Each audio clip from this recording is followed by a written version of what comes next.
Thank you so much. I'm very excited to present this webinar today about manufacturing today, how to conquer your functional blindness. Before we get started, I would just like to give you our awareness objectives for today. We will explore in the next 40 minutes the main reason for disenchanted employees, how to simplify change management, and hopefully I can give you a new and refreshing approach for the manufacturing industry. Before we get started, I would like to tell you a little bit about myself so that you know what qualifies me to speak on this topic. This is me when I was little. I grew up in Austria. My parents owned a construction business, and the picture beside me, you see the little village I grew up in with only 800 people living there. My parents still live there to this day. I grew up with my parents' construction business, the good, bad, and ugly of owning your own business. And my mom always used to say to me, Karin, our business will only be as good as our people. And my dad used to say, if there is no road, you can build a new one. I guess this is typical construction wisdom. But this is how they sent me in the world. And I lived in Austria until my mid-30s.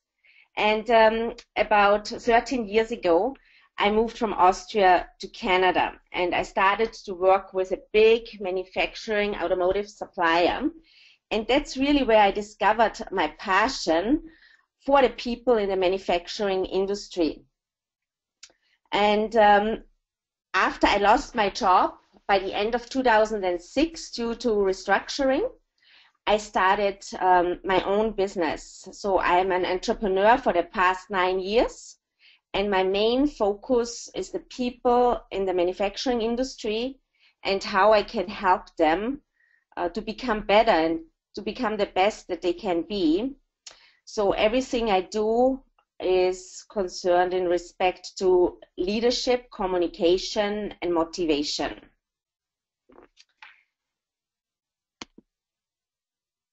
Now, here is my question to you. We start this webinar, but I want you to think about it. Why are you here? Why did you join this webinar? The intention is very, very important because it's very easy to listen to some information for the next 40 minutes and then do nothing with this information. I would like you to commit mentally right now to pick one thing, one new thing that you hear today and put it into action. Do something with it. It doesn't have to be anything complicated. Keep it very, very simple.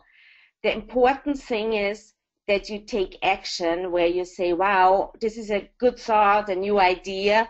I can do something with it. Also, I want to ask you a big favor. Many people say when they hear information, I know that. Please don't say that. Say instead, what can I learn from that? And the other thing that people often say is, oh, this won't work for me. Say instead, how can I make this work for me? Because everything I tell you can be applicable in your own life, in your own work environment. So hopefully I can give you a lot of value. The main thing people in our manufacturing environments right now struggle with is collaboration. People are frustrated, they are negative, they don't talk to each other, the ego gets in the way. But reality is that if people don't work together, then you will need more of everything, like more time, more equipment, more supervision, more systems, more money, and most of all, more energy. Just imagine for a minute that you would push your hand against my hand. If I push you really hard, what would you do? The natural human reaction would be to push back. And that's what many people do in our work environments. They get pushed, and the natural reaction is pushing back. And this is not how you get the best out of people. So what really is the winning formula? If you sit right now in front of your screen, I want you to cross your arms right in front of you. Cross your arms in a comfortable position.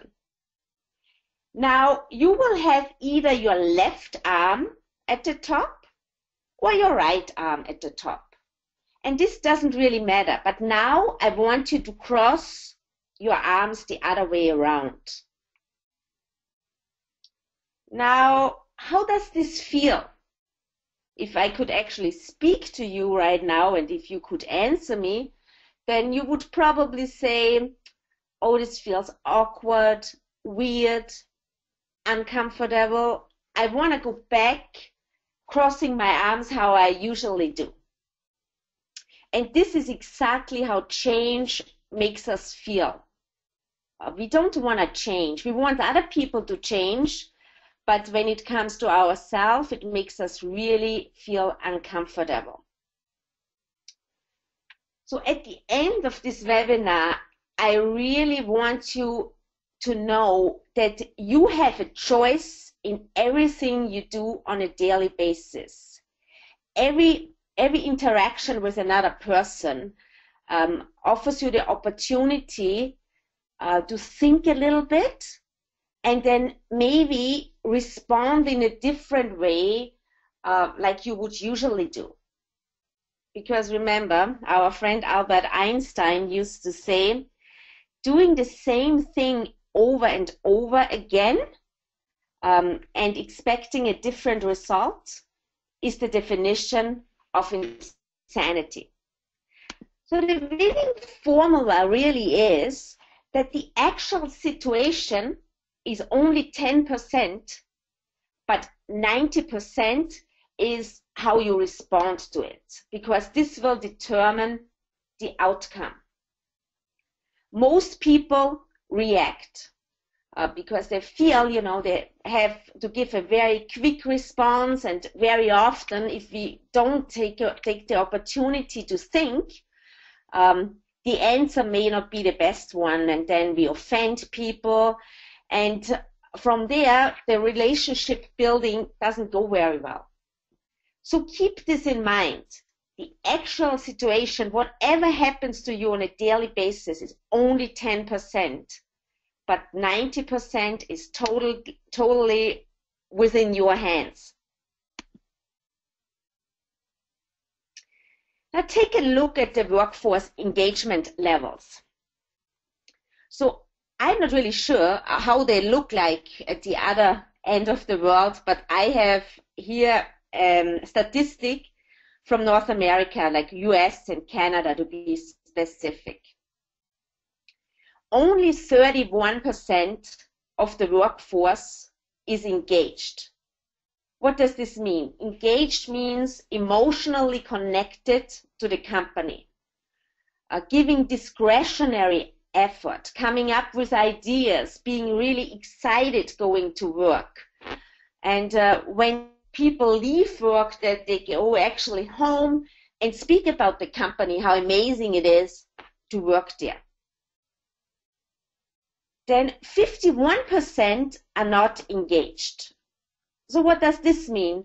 Those are the people who do a very good job between 8 and 5, 9 and 5, or whatever their hours are, but as soon as the clock hits 5 o'clock, they want to leave the company. They don't want to stay there. It hasn't always been this way. They probably started engaged, but then something happened along the way and they became less motivated. Maybe their ideas were never listened to. Maybe they don't get enough appreciation or recognition. But those 51% are professional enough to do a good job. Now, let's take a look at the 18%. Those are the actively disengaged people, and every company has them. I like to call them energy vampires because they can really suck the life out of you. Those are the people who complain about everything. And what they do is they bring other people down.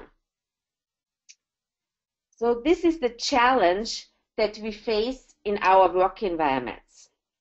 But now we have also people who leave an organization. But what leaders believe or managers believe why those people leave are very different reasons to what employees say, what the reason is why they leave. The management often thinks people leave for more money, and this may be true when it comes to really low income jobs.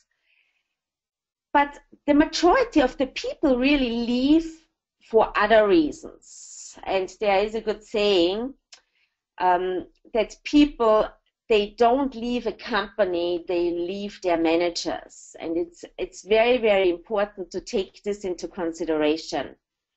So as you can see, what leaders believe and what employees say doesn't match at all. Let's take a look what the biggest workplace diseases are, and I believe that's true globally. The first one is mediocrity. Good is good enough. Just having no drive to get better. Go to work every day and try to survive the day. People can even go to somebody else in the company and say, please don't work so hard, you make me look bad. So they try to bring others down to their level. The second one is negativity. People who constantly complain about everything. They start their day frustrated. The third one is complacency. Those are the people who work for an organization for a very long time, and they have lost all the motivation, and they think they will retire there, but they don't really have the need to change or to do anything different. And the fourth one is entitlement. People who think they are entitled for certain company perks. And this can become a real challenge as well. Now, here are the good news. It does not have to be this way. And I want to give you today a couple of things to think about why it is, how it is in our organizations. But before I do this, I want to give you a little bit context of our history. And in order to do this, I would like to play a little imagination game with you. So bear with me, because this will be very relevant for you within the next couple of minutes. Can you please imagine for a moment that you are a hunter and I'm here today as a farmer and I want to convince you to become a farmer? Now, most likely you would say, what are you talking about? I go out hunting every day to gather food for my family. That's all I know and I've ever done. I see you scratching the earth, planting the seeds, water the soil, and removing those weeds.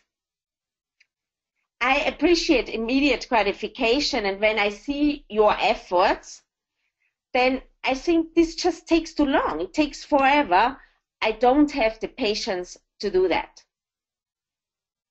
Now, a few of you will keep observing me, and then all of a sudden you will start to realize, oh my goodness, Karin is making 50 times more money than I do as a hunter. Now maybe you change your mind and you would like to change, but the challenge is that you don't have the skills now to become a farmer. So you have to learn new skills. So this is not a story I came up with. This is context of our early history. At the beginning of time, there was the hunter and gatherer age. And several generations pass, and along comes the agricultural age. Now, just imagine what I just told you. The productivity went up 50 times over a family farm. Now, how would you feel? Threatened? I think you would. And the challenge is that it would require a whole new way of thinking. At the time, back in our early history, 90% of the farmers were downsized. Those who survived took on the industrialized farm concept. Today, I believe there are only 3% of people who are farmers, and they produce most of the food for the entire country and much of the world. Do you believe that the age of the knowledge worker will outproduce the industrial age by 50 times? I believe it will. Now, let's take a look. After the agricultural age, we moved into the industrial age. And from there now, we are in the information technology and knowledge worker age. So there is so much more potential in our organization today, and people really, or companies, I should say, miss out on the brain power of their people. So what can be done about this? Everybody speaks about world-class manufacturing. But what we really need in our organizations in order to get there is world-class communication. Really learning how to think differently, how to speak differently.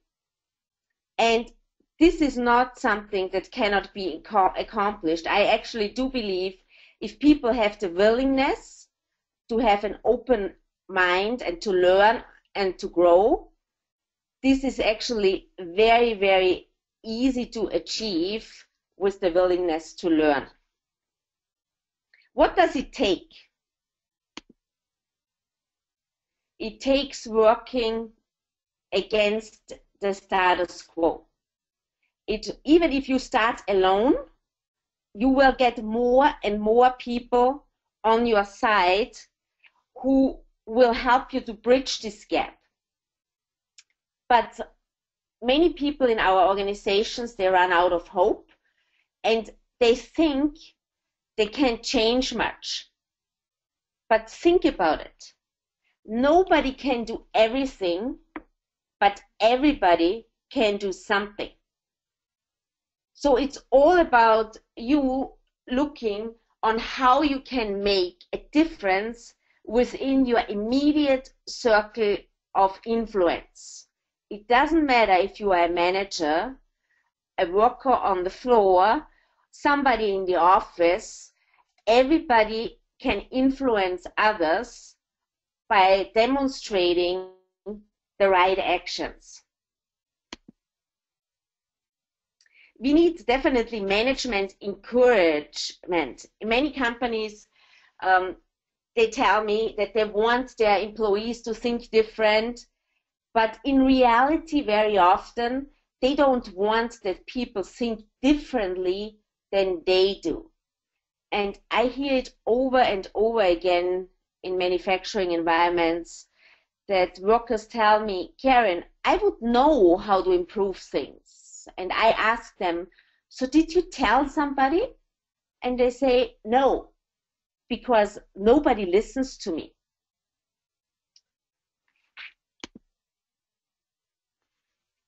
What is needed? A real mindset shift. Getting people to think like an entrepreneur, like entrepreneurial thinking, being connected to the company. People should come to work every day thinking, is there a better way of doing things? And if you think that people are able to do that, they will be able to do that because it will generate excitement. Everybody wants to be part of a winning team, but nobody wants to be told all day long what to do. And I believe many people in our organizations are tremendously underused, and they have almost forgotten on how to use their brain because nobody ever requires them to think. Henry Ford used to say, thinking is the hardest work there is. That's probably also the reason why so few engage in it. Sometimes I have the feeling that people get hired, but not to bring value to the organization in the sense of bringing in new ideas. They get hired when they follow really well, when they follow instructions really well. So this is definitely something to think about.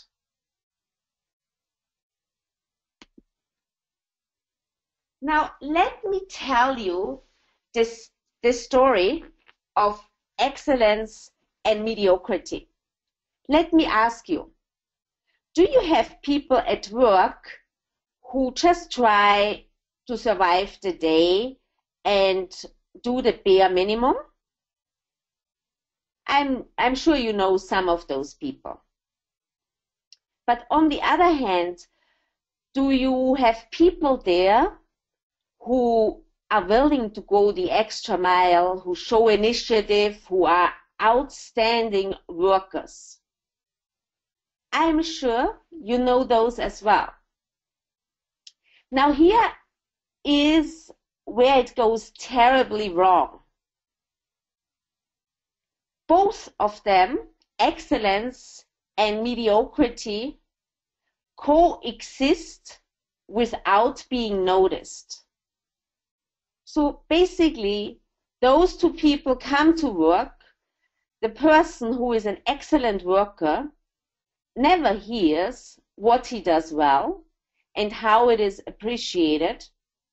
And the other person who would fall in the category mediocrity doesn't hear anything either because there are too many now.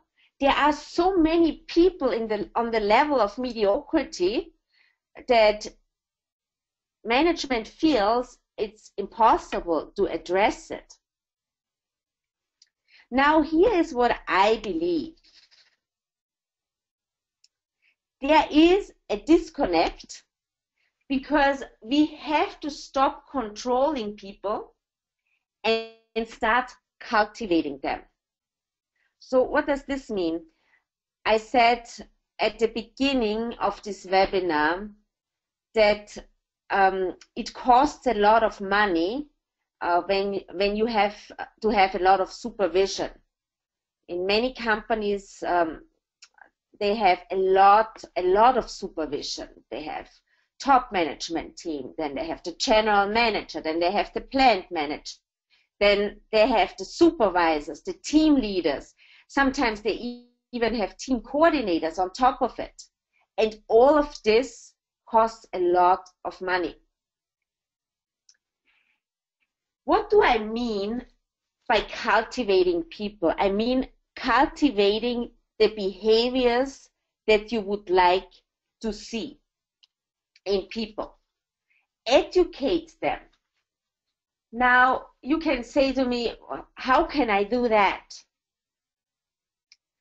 The secret is ongoing feedback. You have to start telling people where and how they can become more successful. So not criticizing them, but giving them pointers on what do they do well and how can they do better. The language is very, very important. People don't come to work to be yelled at. People don't come to work to be criticized, but everybody wants to hear a success tip on how to do better. Now, here's something that you may want to write down. You can say, for example, you can start off with something positive, what they do well. So, for example, you can say, I really appreciate the positive attitude that you bring every day in the department. Be clear about this. Start off with something good. And then say, and if you show more initiative when it comes to your daily work, you will be even better. So the important part here is try to avoid the word but. If you use the word but in a sentence, especially when you give feedback, you delete everything that happens at the first part of your comment. So for example, if you say, I appreciate your positive attitude, but I really don't like that you never show initiative, then the positive attitude part is already forgotten. The person feels criticized. Again, start with something positive, be as specific as you can, add the word and give them one specific thing that they can do better. So in order, to my example with initiative, you really have to be even there more specific on what they can do exactly to show the initiative that you would like to see. Ongoing feedback is critical, and most companies have a yearly performance review, if they have any, and people never get ongoing feedback. But that's so important to tell people what they do well and how they can do better. Did you know that only 23 of the employees in manufacturing or production jobs are engaged? This means 3/4 of the payroll is wasted because they don't bring their personal best to the company.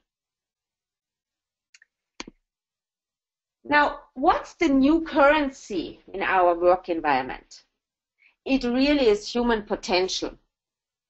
And when you are familiar with lean manufacturing at all, that so many people or companies try to implement at the moment, there's a lot of talk about waste management, waste of time, overproduction. But very few companies consider the 8 waste, which is human potential, the mind of the people. And lean manufacturing will never work if it's driven from the top down. It really has to be driven from the bottom up so that people can feel they have an input. unfortunately, in our manufacturing environments, everything is so problem focused. There are problems everywhere, and there is a lot of firefighting going on a daily basis. So people have become conditioned to really problem-centric environments.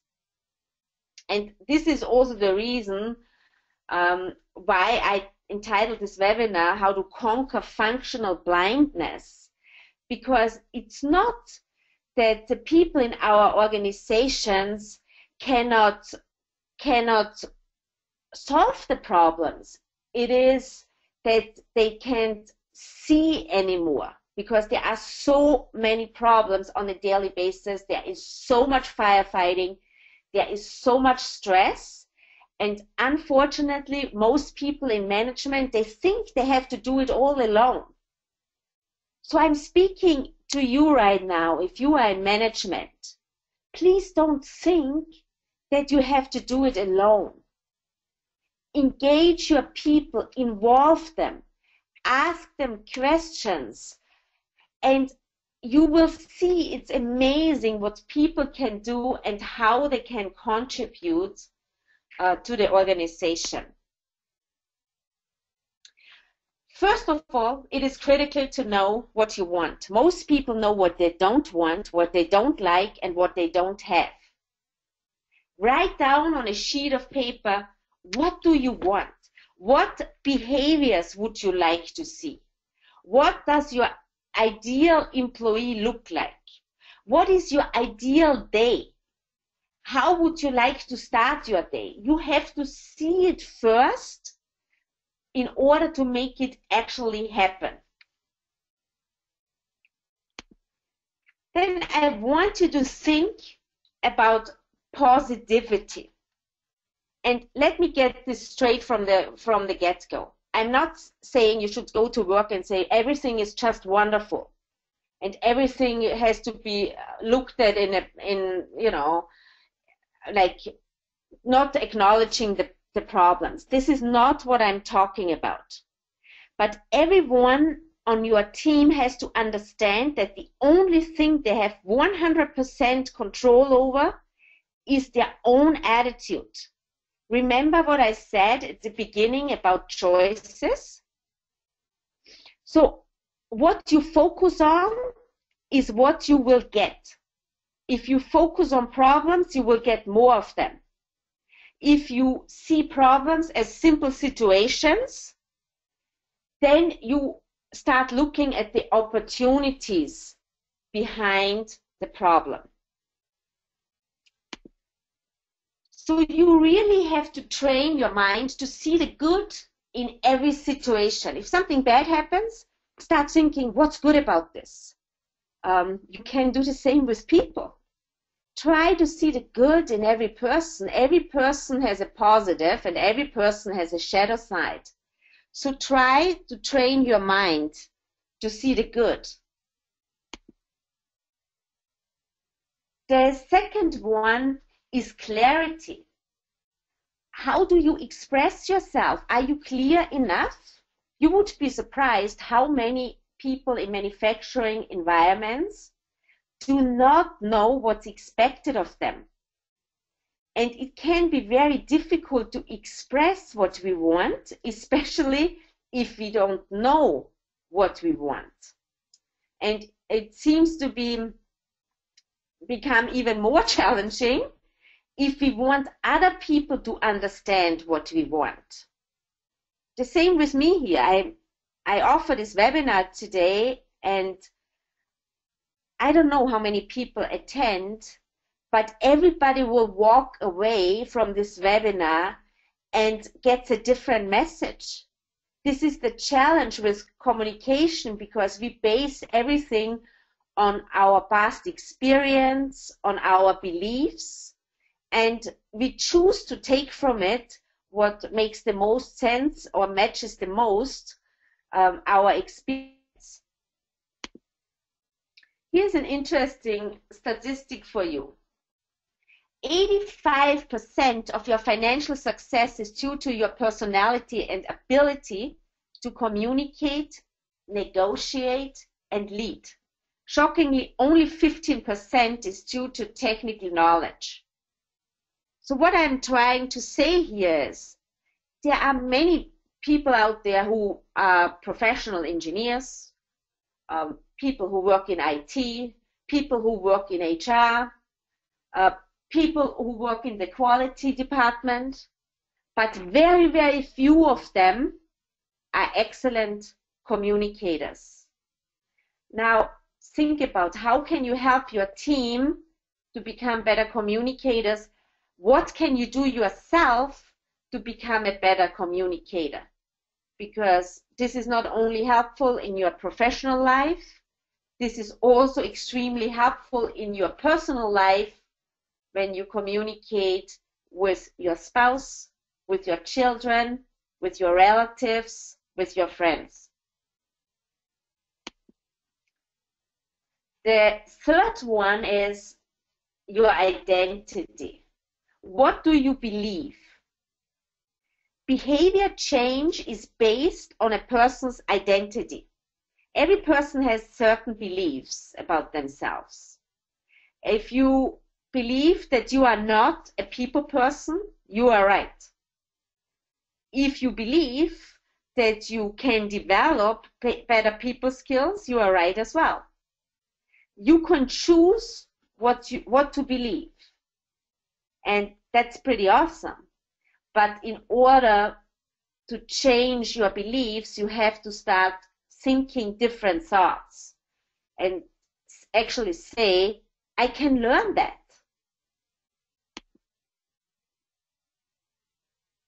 Reality is that we cannot solve our problems with the same thinking that we used when we have created them.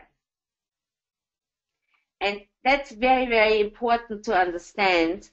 And I'm not an expert in what's going on in Saudi Arabia, but I do know that it is a very fast growing country.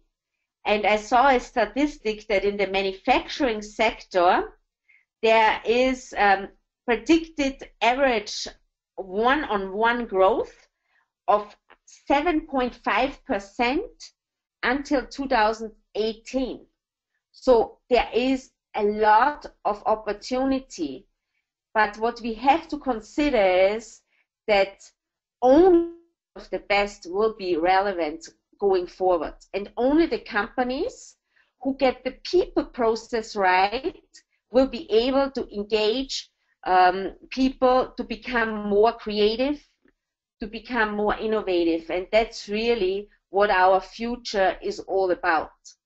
It shouldn't be about competing with each other. It should be about dominating the market. It should be about having a product that nobody else can make, because then the price becomes irrelevant.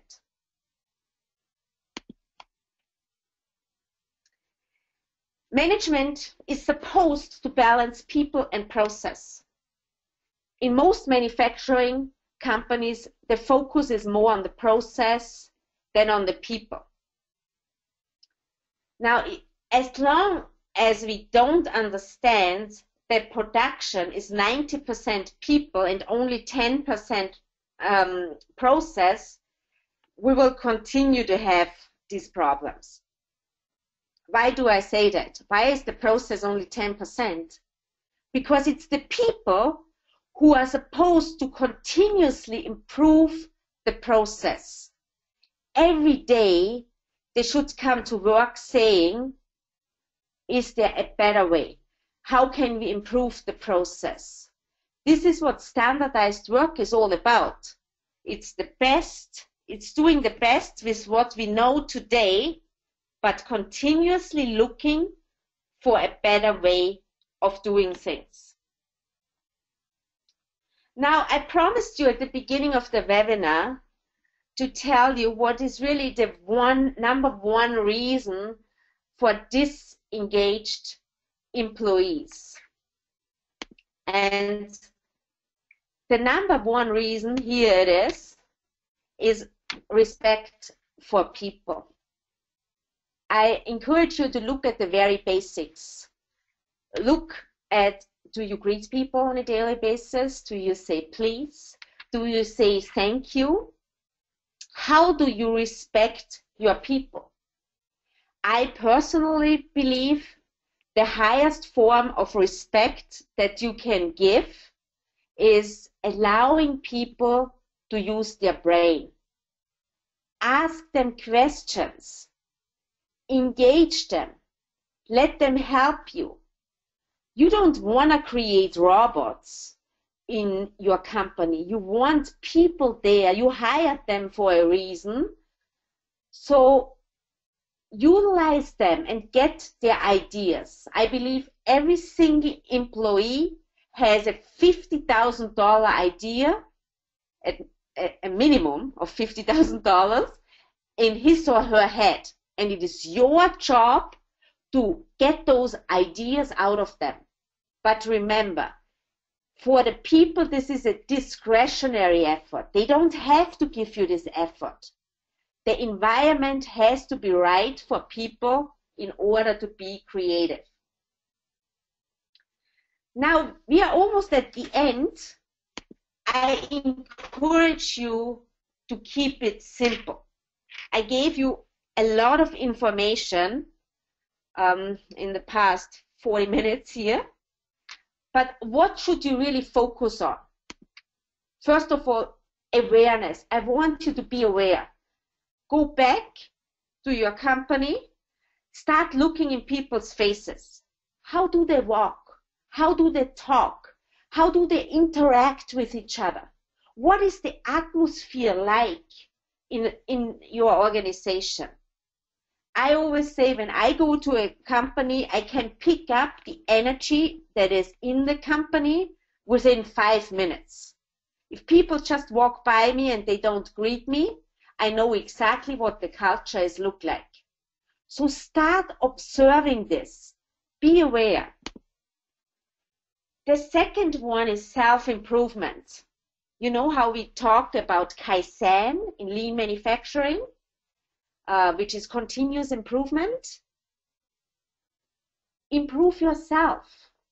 Work harder on yourself than other people. We have no right to change other people. We can only work on ourselves. And as soon as you do that, as soon as you use the power of choice and you start responding differently, you will be amazed how people will start responding differently to you. And the third one is that I just mentioned before, respect. Enforce in your organization. There cannot be any yelling, any screaming, any belittling of people. Respect has to be the number one thing. If you start focusing on this, you will be amazed the changes you will start seeing within a relatively short period of time. I want to leave you with one thing that you can take with you right away and put into practice. You have to learn to ask powerful questions, and I want to give you one. Ask the people on your team, how can things be improved around here? Take a notebook and take their answers seriously. Say you attended a webinar and you want to understand what people think. And collect those answers and see what they come up with. Now, after this webinar, here's what I want you to do. This webinar can be found online. I want you to put an A beside at least one thing that you want to apply. A C beside a thing that you have to change, and a T beside it that you want to teach somebody else. This is a great way to show immediate action and make sure that you you use what you have learned in this webinar.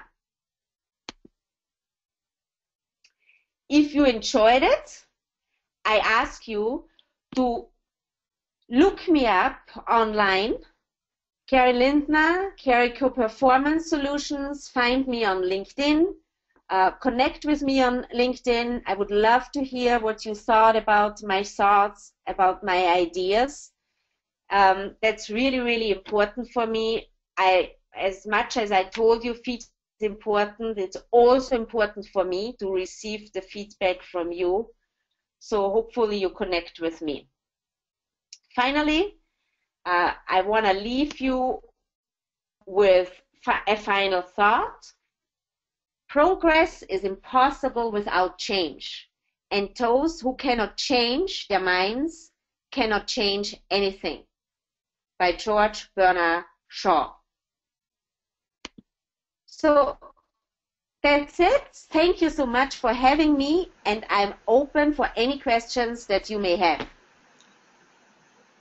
Well, thank you very much, Ms. Karin Lindner, for a very interesting presentation. Folks, we are now open for question and answers, so if you have any questions, you could either put it in the question box, chat box, or you could raise your hand. There's a hand icon available on the console, so if you click on it, you can speak to directly. So let me go straight to one of the callers raised a hand. Apparently we have Caroline Carter. Caroline, if you can hear us, could you please introduce yourself and ask a question as you have raised your hand? Caroline, you there? Can you hear us? Apparently, I think she has raised her hand, but unfortunately, I believe we have an audio issue. So let me go to the first question. What would you recommend as first step if someone doesn't know how to get started? Just keeping it very, very simple. I would focus on the respect portion I talked about, and really focusing more on yourself than on other people. If you are in a leadership position with authority, a management position, I would really reinforce to people to be respectful with each other. But mainly, I would start leading by example. Thank you very much. Another question. Since we are now talking about global village with telecommute on rise, what are some quick tips in expressing the respect on virtual platforms like email, WhatsApp, etc.? On social media? Yeah. Sorry, I just want to make sure. Quick tips in expressing respect on virtual platforms, even on emails and WhatsApp, social media, etc. Well, definitely addressing people by name. Don't use short forms. Use punctuation, because sometimes I notice people send me messages and I really don't know what it means because they don't use punctuation in between. But in general, yeah, being respectful on social media is very, very important. Always address people by name. That's what I would say. Another one, what if employee still remains disengaged after continuously showing respect? I first of all, I don't believe that they remain disengaged, but of course there are more steps to be taken. Respect is the first one. You also have to look at, is your culture a culture of trust or low trust? Because trust is the foundation of everything. So thinking about how can you build trust, right? Do you actually follow up with the actions when you promise something? Do you say the things that you do? That's important. And then asking people questions. Like the one question that I just mentioned, you will be amazed how people open up to you. Thank you very much. Another one, we have What would you say is the biggest roadblock to create positive change in the manufacturing industry? The mindset. The mindset. I believe people have to change their belief about what works and what doesn't.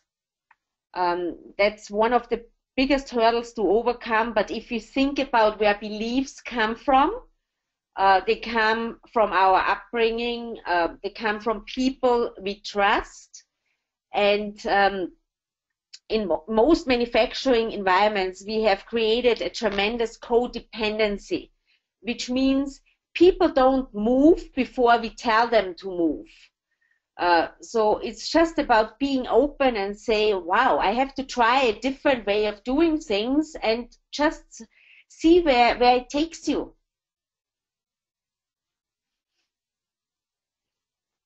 Okay, thank you very much. And we have one last question. What is the number one thing to consider if you want to simplify change management? Like, first of all, keeping in mind, that's the number one thing, that you want to make it simple.